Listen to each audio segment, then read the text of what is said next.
In the world, there are many inventions. Kaya sa mundo ngayon, maraming umiiral na thoughts or schools of thought which are very far from reality.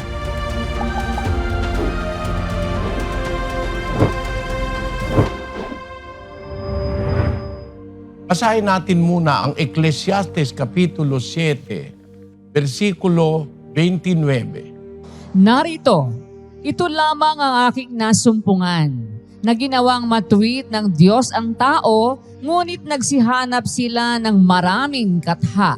Sa English, ang sabi diyan, Lo, this only have I found, that God had made man upright, but they have sought out many inventions. In the world, there are many inventions. Kaya sa mundo ngayon, maraming umiiral na thoughts or schools of thought which are very far from reality.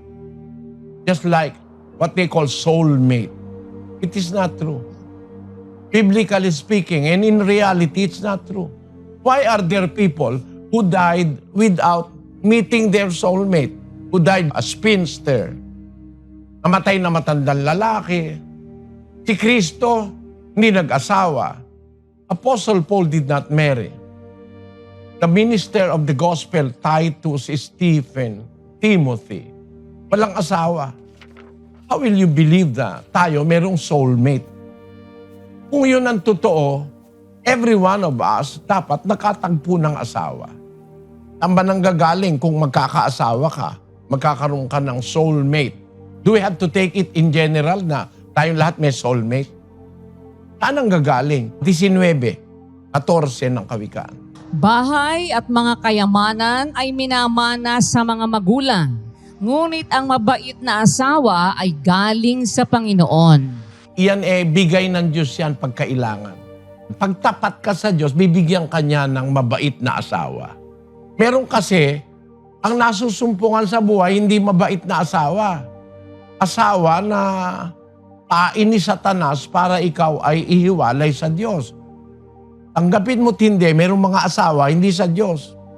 Kakaliwain ka, gagawin ka ng masama, gusto lang sa'yo pera, hindi ka niya mahal. That is reality in life. Not all wives come from the Lord. A prudent wife is from the Lord. But if you have a wife which is not a prudent wife, hindi ang Diyos ang may bigay sa'yo nun. How can you now claim na bawat isa sa atin merong soulmate? Hindi totoo yun. Galing yan sa Egyptian mythology, not from the Bible. Let us read the info. In terminology, soulmate or split soul theory is an Egyptian Greek religion mythology, clay creation myth-based origin of humans model, which posits that humans originated in pairs, bound in one body, with one original soul, but were split in two, supposedly for doing something offensive to the gods, after which the newly separated humans forever wandered the earth in search of their long-lost soulmate, so to reunite their incomplete souls and become one again. How is that? If that is true, then the Apostle Paul was lost forever because he did not find his soulmate all throughout his lifetime. Stephen likewise, Titus, the most famous laborers of Christ for the gospel are single people. Although we do not deny the fact that mayroong mga apostol nagkaasawa. Pero to say that a human being is created a soul then was split into two, mali yun. It is not true.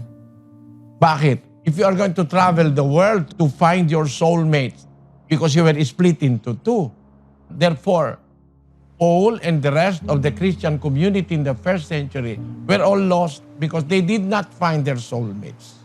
Di totoo yun. There are people who were meant by God to be single throughout their lives. Sa Mateo, Kapitulo 19, versikulo 10. Ang mga alagad ay nangagsasabi sa kanya, kung ganyan ang kalagayan ng lalaki sa kanyang asawa, ay hindi nararapat mag-asawa. Datapwat sinabi niya sa kanila, hindi matatanggap ng lahat ng mga tao ang pananalitang ito, kundi niyong mga pinagkalooban. Sapagkat may mga bating na ipinanganak na gayon mula sa tiyan ng kanilang mga ina, at may mga bating na ginagawang bating ng mga tao, at may mga bating na nangagpapakabating sa kanilang sarili dahil sa kaharian ng langit. Ang makatatanggap nito ay pabayaang tumanggap. Yung bating eunuch yon. In the Greek Bible, they were castrated, kinapon. They lost their desire for sex. Because in the olden times, merong mga tao talaga inaalis yung organ, especially the testicles. Inaalis yun, kaya ang tawag sa Bible doon, bating. Ang sabi doon sa English, there are some eunuchs which were so born from their mother's womb. There are people born without the ability to marry. Their sexual organ is not normal, is destroyed from the womb. That's why, doon sa panahon ni Moises, may sinasabi, yung nasira ang iklog. Basahin natin yung 23:1 of Deuteronomy. Ang nasaktan sa mga iklog o ang may lihim na sangkap na putol ng katawan ay hindi makapapasok sa kapisanan ng Panginoon. In English it says, He whose testicles are crushed or whose male member is cut off shall not enter the assembly of the Lord. they were like that from the womb. In the olden times, among the Israelites, a person like that cannot be in the tabernacle to serve. They can just stay as members of the people of God, Israel. Ang ibig sabihin, merong by birth, merong hindi pwedeng mag-asawa. Kung paano totoo yun sa babae, totoo rin yun sa lalaki. May lalaki, sira ang sex organ, pagkapanganak pa lang. Kaya ang sabi ni Kristo, there are eunuchs which were so born from their mother's womb. That's the pronouncement of Christ who knows the truth. And there are some eunuchs which were made eunuchs of men. Nung panahon ng mga nakakaraan, mga hari, meron talagang mga pinapakapon na mga servants ang hari. There are kings that ordered the castration of their servants so that they will not be having preoccupations about their queens. Kagaya nung nandoon sa istorya doon sa 8:27 of the book of Acts. And he arose and went, and behold, a man of Ethiopia, an eunuch of great authority under Candace, queen of the Ethiopians. The servant of the queen of Ethiopia is a eunuch who had the charge of all her treasure and had come to Jerusalem for to worship.